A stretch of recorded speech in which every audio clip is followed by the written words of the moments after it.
Donc, il y a des logements sur ces comptes-là pour lesquels la partie civile veut savoir. Et donc, demande à votre tribunal de faire citer Madame Chatur Hamida. S'il y a des reproches à faire aux témoins, nous on le fera le moment venu, ce n'est pas à cet instant de la procédure.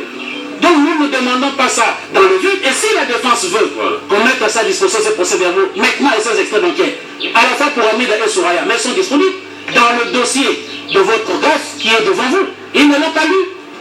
Donc nous maintenons pour que citation à témoin soit donnée et qu'elle vienne ici pour fournir des explications. La chambre du procès.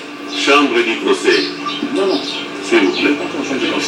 Le tribunal renvoie pour audition des témoins au 3 juin 2020. La remise est contradictoire à l'égard de toutes les parties. 3 juin 2020, le mercredi prochain. Le mercredi de la semaine prochaine. Parce que le gouvernement était en train de se mais je termine. Oui. L'usage, nous qui avons fait plusieurs cabinets ministériels, la formule quand le gouvernement est réputé démissionnaire, le ministre expédie les affaires courantes. Et il est soit du devoir du président de la République ou du Premier ministre de recadrer le ministre par un communiqué ou une circulaire, pour qu'il sache que ce qui n'est pas interdit en droit est autorisé, qu'il sache que désormais, limitez-vous seulement au salaire, parce que nous aurons notre gouvernement. C'est la période où on vide les caisses de l'État.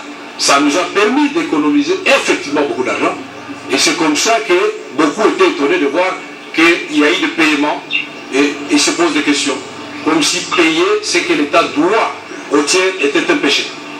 Oui. Ma deuxième question. Est-ce qu'il reconnaît avoir écrit au ministre des Finances, avoir envoyé un planning de paiement en rapport avec le marché conclu dans le cadre de 100 jours?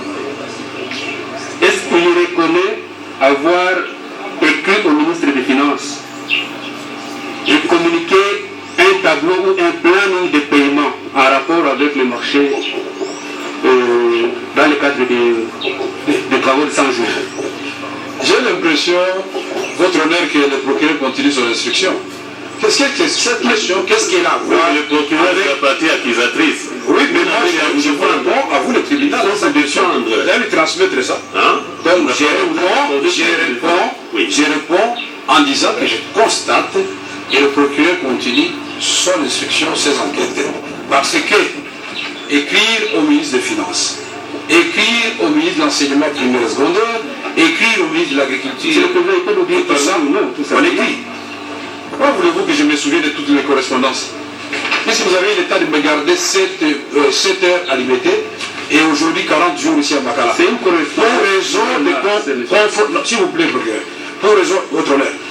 Je suis ici, c'est bien écrit dans les ordonnances et même dans les mandats. Dans un premier temps, c'était 15 jours pour confrontation.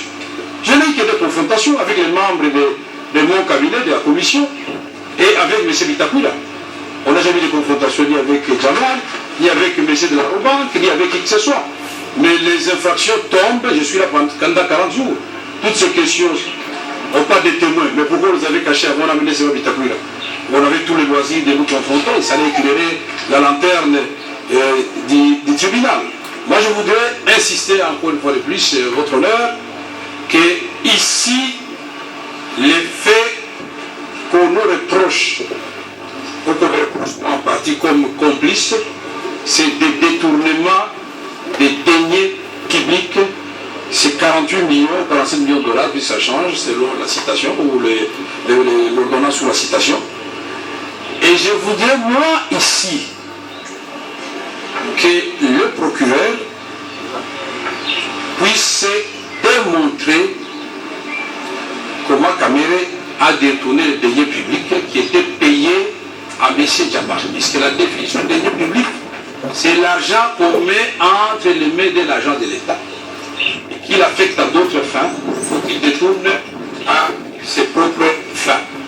Alors, je voudrais savoir quel jour et par quel document on m'a remis à moi, Kamere, 47 millions de dollars et que j'ai détourné. Parce que j'ai entendu ici, on a étalé le nombre de maisons qui sont arrivées. ici à Kinshasa, ceux qui sont arrivés en Bujimaï partiellement parce que l'État n'a pas payé, c'est à quoi il s'est engagé au terme du contrat. Que l'État a accepté lui-même. Et il y a eu des lettres, des rappels quant à ça. Comment vous pouvez avoir 300 maisons de Kananga à Lobito qui ne vous demandent que 1 999 000 dollars américains pour que Kananga, depuis l'indépendance, bénéficie de 300 maisons neuves? Comment on peut avoir les maisons de Bujimaï? Il y en a 76, je ne sais pas combien qui sont arrivés à Bujimaï, mais 75 restent à Dar es Salaam et 16 à la SNCC à Lubumbashi. Ça, c'est pas de la fiction. Les gens de Lubumbashi, si nous suivent, ils vont photographier ces maisons. Et elles sont là. La SNCC exige paiement de la part du trésor public. Comment aujourd'hui on peut mentionner qu'il y a des maisons en Turquie? Et le transitaire a écrit pour que les conteneurs reviennent, ils ne reviennent pas. Mais Kamere intervient où à ce niveau-là?